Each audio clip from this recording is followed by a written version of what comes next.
متحدہ قومی movement MQM کے ڈپٹی کنوینر مصطفیٰ کمال کا کہنا ہے کہ MQM GDA کے ساتھ مل کر اگلی حکومت بنائے گی۔ دونوں جماعتیں مل کر پہلے بھی حکومت بنا چکی ہے۔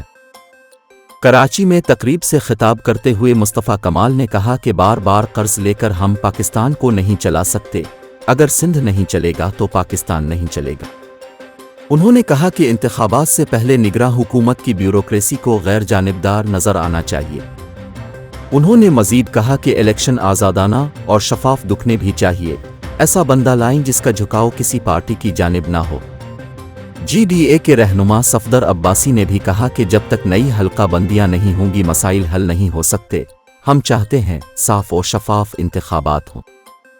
MQM کے رہنماؤں سے ملاقات کے بعد میڈیا سے گفتگو کرتے ہوئے صفدر عباسی نے کہا کہ GDA اور MQM شفاف انتخابات کے لیے جدوجہد جاری رکھیں گے۔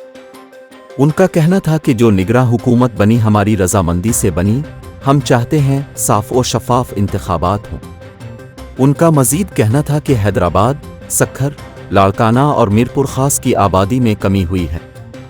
صفدر عباسی نے کہا کہ سندھ کے اندر لوگ اغوا ہو رہے ہیں، ہمیں نگراں حکومت سے امید ہے وہ اغواکاروں کو عبرت کا نشان بنائے گی۔